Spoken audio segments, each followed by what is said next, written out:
Hello, everyone, and welcome to 50 Now What? I'm your host, Alicia Sutton. In today's episode, I welcome Ingrid Green to educate us on sickle cell anemia and spread the word about the work she does on the disease with the American Red Cross.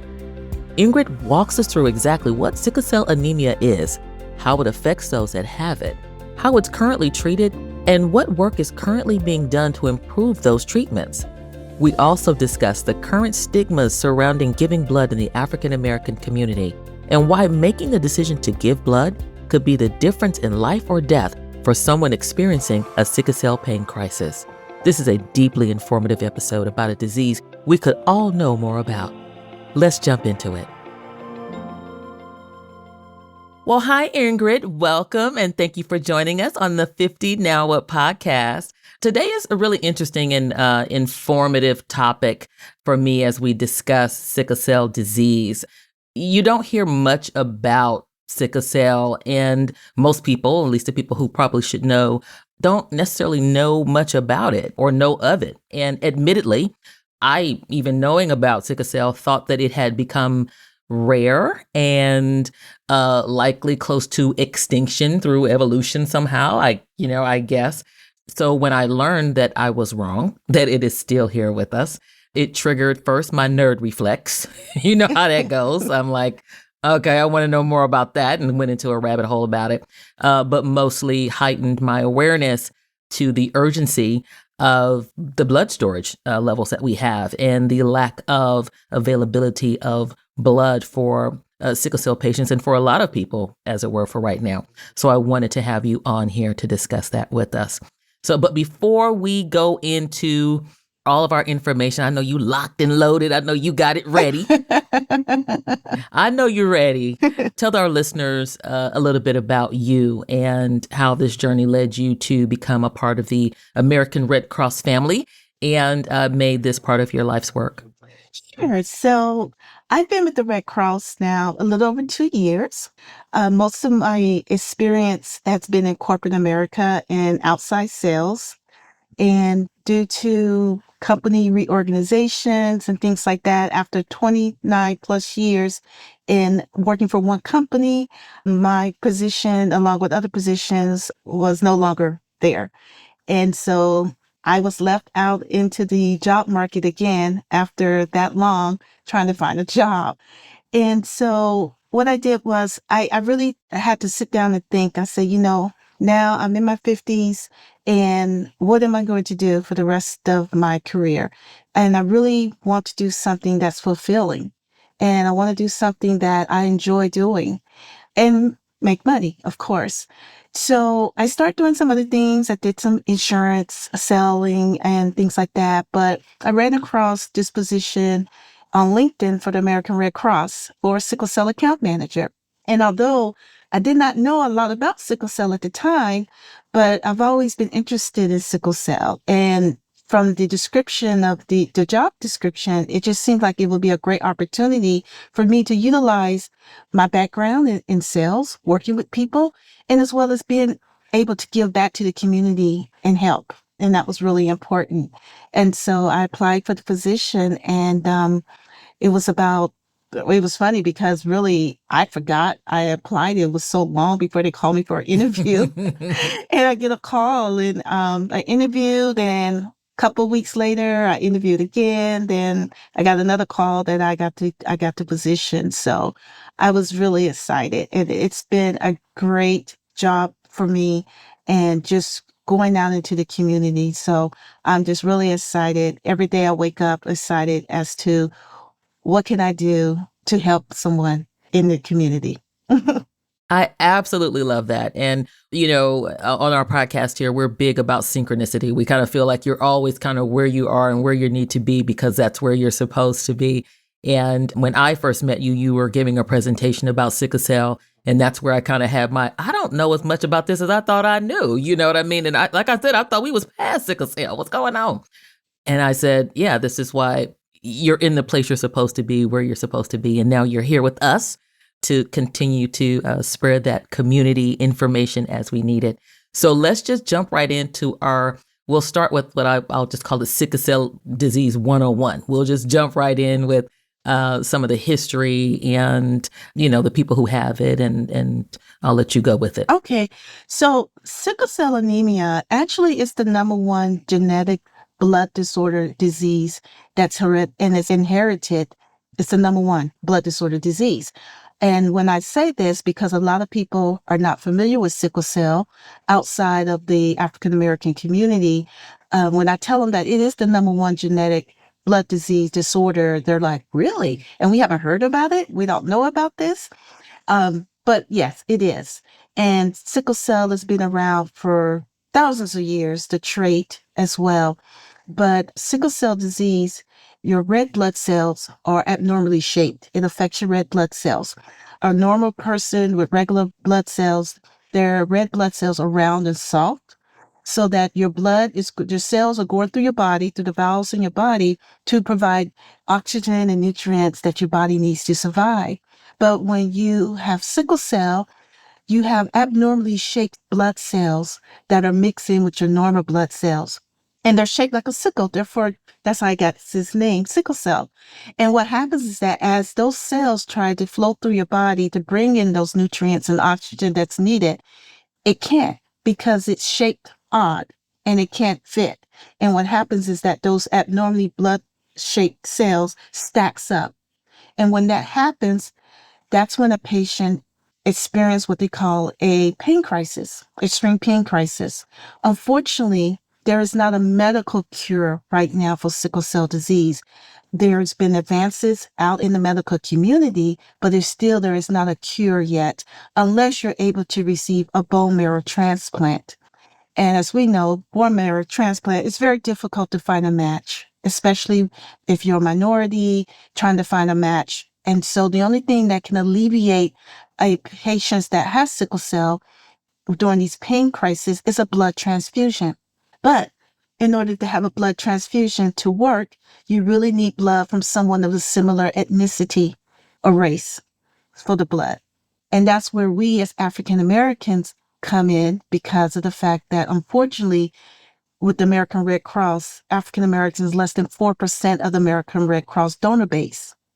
Yes. So there are times when a sickle cell patient is rushed to the hospital in need of a blood transfusion, and they have to wait because the blood is not there. And a lot of time it could be a matter of life or death. Wow.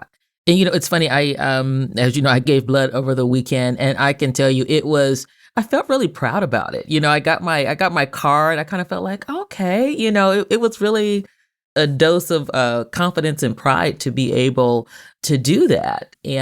But there are reasons why people don't necessarily give blood. Do you know is there, amongst African American communities especially, is there a reason why we don't have as high of a number of people giving blood? Yeah, unfortunately, in the African American community, there's a lot of misconception about donating blood. Also, with the history that African Americans have experienced medically, for example, one of the challenges I get when I'm talking about donating blood is, well, what happened, what they did to us with the Tuskegee experiment, things like that. So, and then over the years and families, you hear these stories and you are very hesitant to trust. And there's trust level there. And it's our job at the American Red Cross. We do understand that. And with the history of what's happened in the past, even with the American Red Cross at one time, the blood was segregated. There was Black blood, there was Caucasian blood, and the blood was segregated. And so a lot of that is still with a lot of people, and that keeps them and make them hesitant from donating as well. And just the fact as well is that they don't realize that your blood is important and that your blood can save a life. And that's when the education part comes in, to explain to them why your blood is special, or you would call it why you have the unicorn blood that can save a life. That can save a life. Is there a way that, we understand where the concerns come from? They come from very legitimate circumstances that have occurred, historical incidents that have occurred, and experiences that you may individually have had within the healthcare system. How can we better, like, for example, like I'm like trying to tell everybody, you know what, I gave blood. So, it wasn't all bad. It was actually fine. And again, there was a dose of pride that comes with that as well. What is the history, a part of the history with regards to sickle cell? How long has it been around and where was it discovered? So sickle cell actually has been around for thousands of years. What a lot of people don't realize is that sickle cell, the trait, was actually a positive thing, and it helped save your life. Because what sickle cell trait did and does, it fought your body against malaria. And so just throughout, just over evolution, thousands of years, it turned into, now the sickle cell disease. But it really turned into, it was something positive. It was a fighter against malaria. But it wasn't until 1910 that the first discovery of sickle cell was mentioned in Western Medical Journal. And what happened was in 1910, a Chicago physician had a patient. It was a young dental student from the Caribbean, actually. And he was suffering from pain crisis and he was severely anemic. And so this physician, when he drew his blood and looked through the microscope, he noticed that his blood had some abnormally shaped, which was sickle cell. And that was the first time it was ever mentioned in Western Medical Journal in the United States. And so when you look at that, that really 1910 wasn't really that long ago. And can you imagine all the people, thousands of millions of people that suffered with sickle cell before then? But so that's why another question was asked too, is that why is it that sickle cell affects primarily people, African Americans, and some people may think is sickle cell a Black disease, and I'm using air quotes. And no, it really isn't a Black disease, but we tend to focus on African Americans, especially in the United States, because it does primarily affect African Americans, but sickle cell can affect people from the Mediterranean, Turkey, Greece, India. So they are affected as well. And you wonder why they can be affected when you think of malaria and those continent and countries around there, Africa's malaria. So it can affect them as well. Oh, wow. Yeah, we think about it here because we're just thinking about it here in the U.S. as a Black disease. But when you take it outside of that, because, we're living in a much more global culture and society. So when you come outside of here, and again, when we talk about mixing and blending, you really not quite sure where you could fall on that spectrum in terms of whether or not you've had the exposure or actually carry the trait. Yeah, exactly. South and Central America as well, because 1 out of 16,500 babies born to Hispanic mothers have sickle cell disease as well. It's a much larger number, but yes, in the Hispanic community, you can have sickle cell as well. Wow. Well, I'm glad we got that. That is some key information. And that's why I wanted to do this, because, we can always call it, like you said, within our air quotes, Black disease. But when you look at the broader scope of a lot of things, we really are connected in ways that we don't really know. And what affects some can affect us all. Exactly. People with sickle cell, do we know how many people in the population suffer from sickle cell? Is it something that they track? Is there a number that we have about how many are affected? So it's an estimate. Approximately over 100,000 African Americans in the United States is living with sickle cell disease. And unfortunately, the exact number is not known because there is not a national registry for sickle cell like other conditions. Now, there is a patient registry that a sickle cell patient can go on and they can register themselves, but it's not something that's regulated or nationally handled. So that's why we don't know the true exact number. And then being that 1 out of 12 babies born to African American mothers is born with the sickle cell trait, and 1 out of 365 babies are actually born with the sickle cell disease. So you can see why the numbers are there. We just don't know the exact number, unfortunately. Right. Yeah, and just with the statistic that you just gave, it's like it seems like that number, the 100,000, is still running fairly low. You know what I mean? It would still be a low number, so it's just not being feasibly tracked. Do people with sickle cell tend to lead normal lives overall? Are they just living their day to day, or are they sickly all the time? How is that? The thing about sickle cell too is that sickle cell affects everyone differently. So it's not the type of disease that, say, for example, if let's say you had sickle cell and I had sickle cell. And so if you have sickle cell, these are the symptoms that you're going to have when you have this disease. Sickle cell doesn't operate that way. I can have sickle cell and it can affect my kidneys. It can affect my organs. You can have sickle cell to where you're just severely anemic, or it didn't affect your organs, but you had a stroke or you had a heart attack. So it affects people differently, unfortunately. So that's why it's so important that you're educated on sickle cell, because you just don't know how it affects individuals, because everyone is affected differently from it. But you can live a normal life as long as you're not having a pain crisis. But if you ever known anyone that had sickle cell growing up, especially kids, you notice those were the kids that didn't play outside. They didn't play sports. They didn't do a lot of activities because of their condition. Now, they can lead more to normal lives unless they have a pain crisis, and that will keep them down, or they're in the hospital for a certain amount of time until they get that blood transfusion and become to feel normal again. Do you know of any additional research that's being done with regards to sickle cell in terms of maybe being able to treat it without blood transfusions? Do we know of anything like that in terms of progress in the research? So there have been a lot of medical advances in trying to help patients that suffer from sickle cell. In December of last year, it made the news. It's not a cure, but it's really proven to be helpful to where sickle cell patients are not having pain crisis. It's not curing sickle cell, but what it does, it is eliminating them from having pain crisis. It's called CRISPR. And what it does is that, and this is just a basic scenario because I am not the expert at this and I'm still learning about it. But from what I understand, what it does is that it edits your DNA, and that part of the DNA that has that sickle cell part in it, it's cut and they edit it.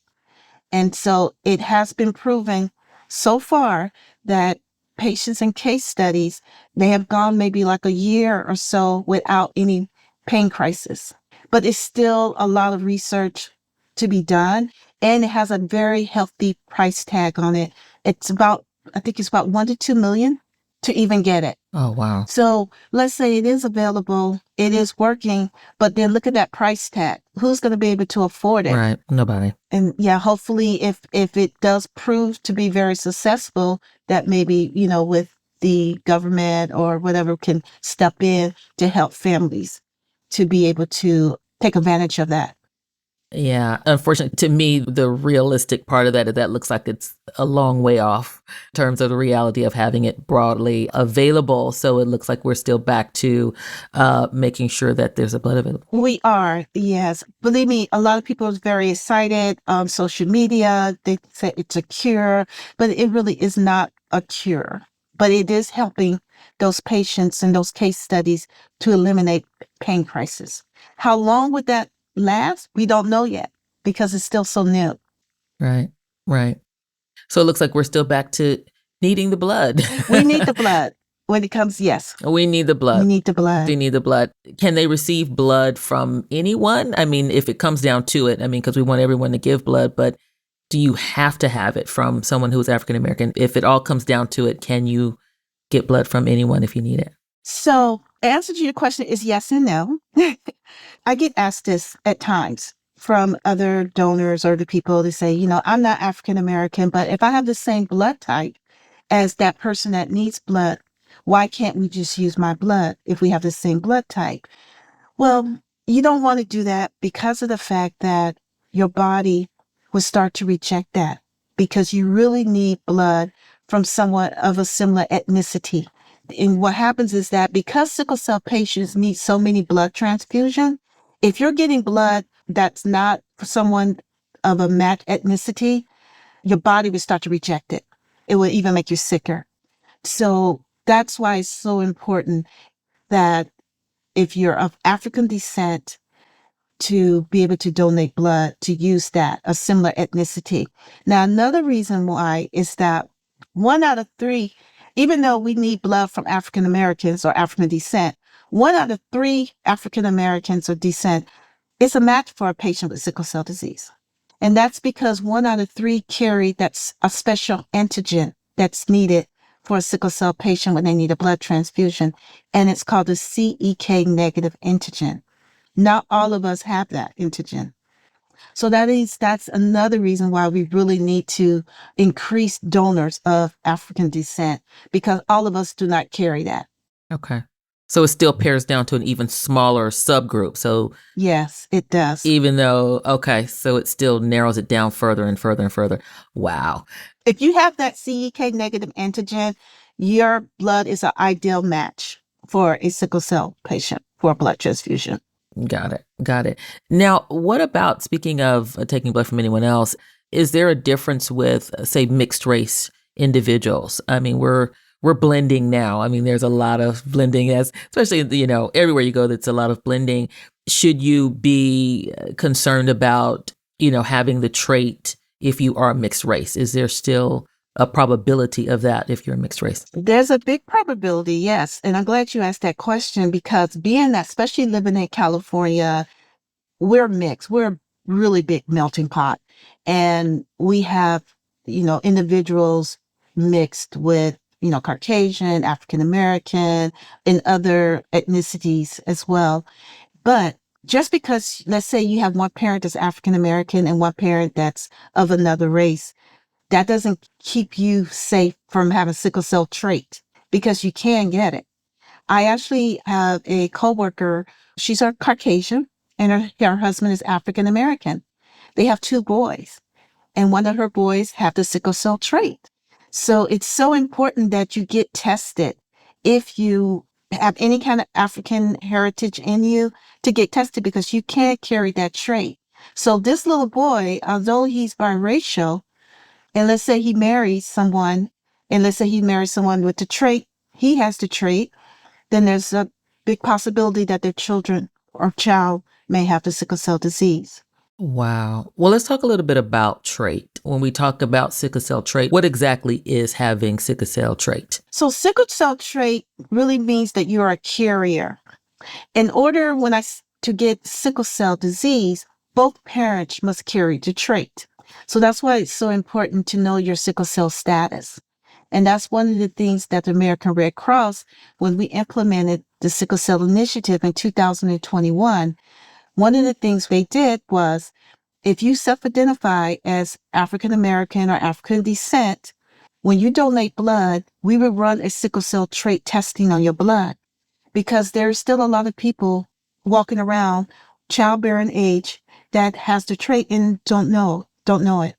So in August, because of the fact that it can affect mixed individuals, so in August of last year, we even opened it up to multiracial. If you identify as multiracial, we will run that sickle cell trait testing on your blood as well. Okay, wonderful. And kids born now they all get tested for sickle cell when they're born. Am I correct? Yes, but you'd be surprised, because sickle cell has been around for so long. It wasn't until 1975 that they even started testing for newborn babies for sickle cell. And New York was the first state to do that testing. And that was in 1975. And from 1975 until 2006, that it was sporadically tested in different states. But I'm just trying to find the exact year, because I just want to be accurate when I tell you. Yes. So in 2006, that's when universal NBS, that's newborn screening for the sickle cell trait testing, began on all babies, regardless of ethnicity. And it was mandatory in all 50 states. But that was just in 2006. That's only like 30 something years ago. 2006? So we're talking like 16 years, just about 16 years ago. Wow. I didn't know that. before 2006, many states were still not testing newborns for the trait, which is why there were so many babies born with sickle cell and they didn't know it. But California started screening for the babies with trait in February 27, 1990. So that's when California implemented across the board to every newborn baby, regardless. And that was only about 35 years ago. And that may account why there are so many sickle cell trait carriers that don't realize that they carry that trait if they were born before then. Right.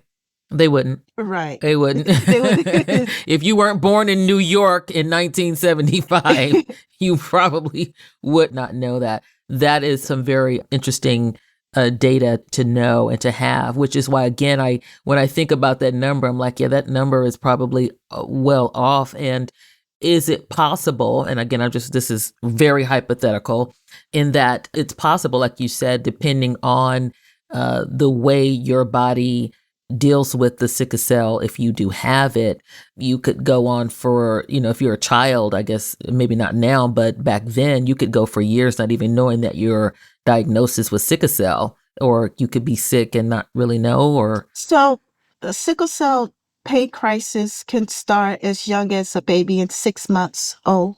And if you don't know that your baby has sickle cell and all of a sudden your baby is in this extreme pain, crying, you don't know what's wrong with your baby, that's when you find out your baby has sickle cell disease. So it's 6 months, usually the earliest that they can receive their first pain crisis suffering from sickle cell. Oh, that just breaks my heart. It really does break your heart. That breaks my heart. That breaks my heart. Well, we're doing what we can to get the word out and to encourage. And just to clarify, the blood shortage is across the board. Yes. So the blood shortage is pretty much across the board. And what accounts for that shortage, as we've had within the past years, we've had a lot of disasters. We had a lot of emergency to where blood was needed. And so the American Red Cross put out an appeal for a shortage to alerting the community that we need blood. When we started the appeal in January, I think we were about 40% short to where we should be on a national level. But we've done very well, and I believe that the appeal will be over, if it's not already over now, so that we've been able to increase our blood supply. But we still always need blood. And one of the things with the American Red Cross, what we've done, because what's so important when working with African American within the African American community, is that what we wanted to do was to bring the blood drive to their community, because they have blood drives at different places, but a lot of times with the African American community, if it's not in their community, they're not going to go. And we want it to be to where it's easy for them to go and donate. And so what the American Red Cross has done is that we've partnered with a lot of the civic organizations, the African American civic organizations such as NAACP, 100 Black Men, the D9 organizations, the historically Black fraternities and sororities, to host blood drives and to go out in the community to ask African Americans to donate. And it's really been working. It's really great. We've had, since we started, the increase of first-time African-American donors. I just had a blood drive this past weekend. The Zeta Rho chapter, Mega Psi Phi, part of their foundation, we did a blood drive. And from that blood drive, we collected 30 units, which is really good. And out of that 30 units, 13 of those units were first-time donors. Right. Me being one of them. That's the drive I was out at Charles Drew. Brought back some nostalgia for me out there at Charles Drew University and King Drew, Martin Luther King Hospital. So I was glad to be there, and it was really good to see the turnout that we had, and hopefully that we'll continue to do stuff like that. So I'm super excited about it. Did you have anything else that you want to share about sickle cell? I'll just let you have the floor. I just want to really stress the importance that we as a community to help support each other and to help save each other lives. I always, when I do presentations in the high schools, and I try to get them to really understand why it's important. And one of the things I ask the students, I said, who else thinks Black Lives Matter? And everyone, they raised their hands up. Yeah, Black Lives Matter. I was walking and protesting, and I said, well, one way that you can really make a difference in saving a Black life is to donate blood, because your blood is needed. I love that. I love that. Very good. Very good. All right. Well, thank you so much. Was there any additional words of wisdom that you have? Or the only words of wisdom I would say is the gift of blood is a gift to someone's life. And it doesn't matter what race or ethnicity you are. Wow, that's wonderful. Thank you so much, Ingrid, for those lovely words of wisdom. We'll leave that just right there. Thank you so much. And for our listeners, you can refer to this episode's show notes on how you can save lives by giving blood to the American Red Cross. Thank you again, Ingrid. Thank you. Thank you for listening to 50 Now What? A special thank you to Ingrid for joining us. Be sure to click on the links in our show notes for more resources and information regarding sickle cell disease. Make sure to follow us, rate, and share the show. Make sure to follow me on Instagram for continuous updates at 50 Now What Podcast. That's 50 Now What Podcast. This podcast was produced by Rainbow Creative, with Matthew Jones as senior producer, Stephen Selnick as producer, and Rob Johnson as editor and audio engineer. I love working with this team. To learn more about making a podcast for you or your business, visit them at rainbowcreative.co.